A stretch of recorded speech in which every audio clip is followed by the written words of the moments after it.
On va regarder aujourd'hui comment imprimer le DTF avec la browser. Donc pour ce faire, on va utiliser des feuilles qui ont été spécialement étudiées, donc qui disposent d'un revêtement qui va permettre à l'encre en fait d'adhérer et à ne pas couler lors de l'impression. On utilise le logiciel Graphic Lab fourni par Browser à partir de sa version 5. Dans le menu Impression, nous allons utiliser la fonction Inverse. La machine va inverser à la fois l'image, mais aussi l'ordre des couleurs. Donc elle va imprimer d'abord la couleur et ensuite le blanc pour pouvoir faire du DTF. Alors quand vous imprimez en DTF, il est important d'adapter les paramètres de réglage de l'encre, puisque la feuille ne va nécessiter moins d'encre que si on imprimait sur le textile. Donc pour les feuilles que l'on va utiliser aujourd'hui, qui sont les DTF Ultra, je vous recommande de partir sur un volume d'encre de 7. Impression double, on va mettre à 0. Le blanc, donc l'accentuation et le masque, on va laisser à 2. On va mettre un petit temps d'attente entre le blanc et les couleurs de 35. Et on va aussi régler la largeur de déplacement. Donc on va dans les paramétrages avancés. Et ici, largeur de dépassement, on va se mettre à 4 ou 5. Alors la largeur de dépassement, c'est ce qui va permettre en fait à ce que la sous-couche de blanc ne dépasse pas la couleur. Donc attention à la traduction dans le driver, parce que plus en fait on augmente la largeur de dépassement, plus en fait elle réduit la sous-couche, ce qui n'est pas très clair dans la traduction. Donc il faut, si on voit du blanc qui dépasse, il faut aller vers 6, 7 et non pas vers 1. Donc là on va mettre 4. Donc on va lancer l'impression et on va installer la feuille sur le plateau de la machine.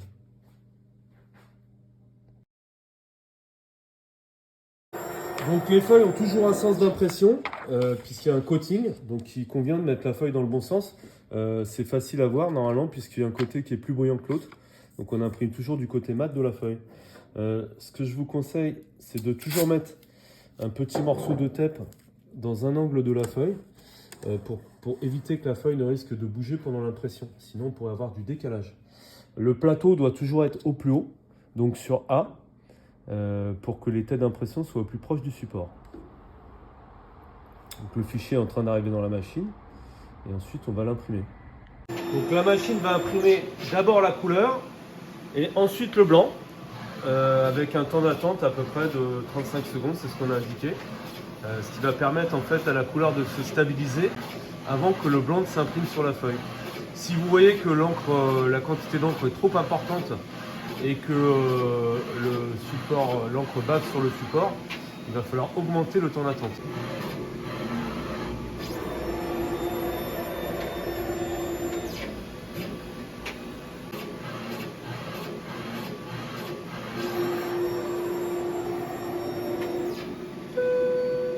L'impression est maintenant terminée.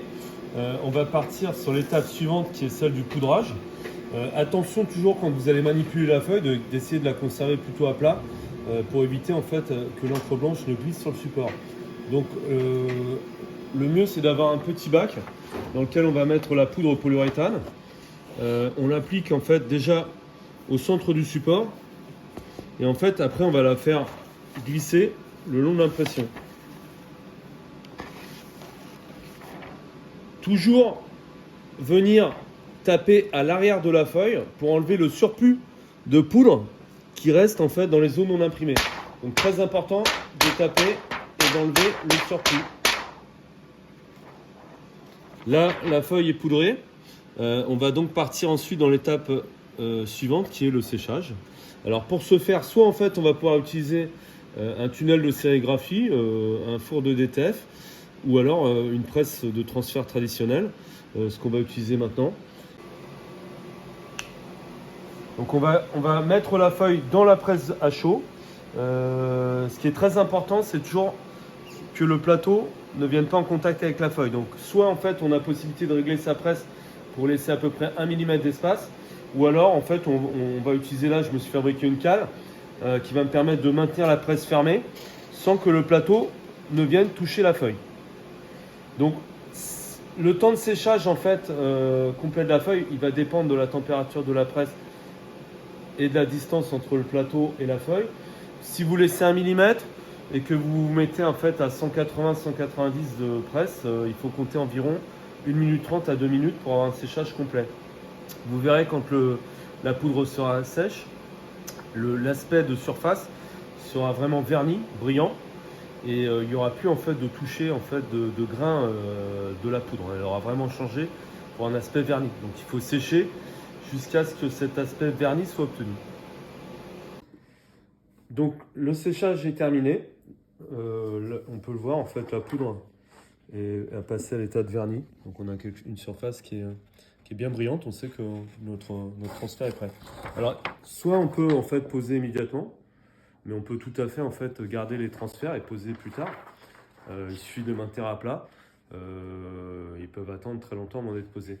Alors le transfert peut être posé sur n'importe quelle couleur, puisqu'en fait on a une couche de blanc derrière et on a la poudre qui va faire l'opacité. Donc on peut garder le même transfert pour poser sur du blanc ou sur du noir.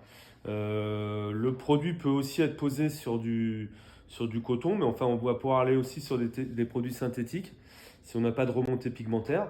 Donc il suffit de faire des essais, mais enfin on a une possibilité de poser en fait le transfert sur beaucoup de types de supports différents. Donc là on va poser en fait le transfert sur un textile en coton noir. La pose c'est 145 à 150 degrés, 15 secondes, une pression relativement forte.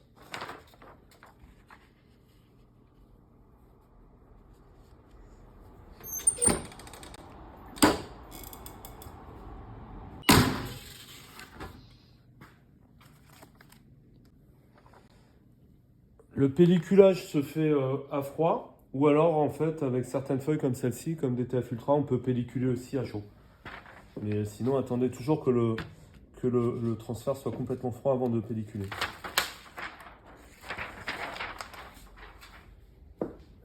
Le transfert est terminé. Ce que je vous recommande, c'est toujours de presser en fait une deuxième fois, 5 secondes. Ça va permettre de retirer le toucher, donc d'enlever vraiment d'améliorer la main en fait du produit, et ça va permettre en fait d'augmenter encore la tenue au lavage qui est déjà très bonne.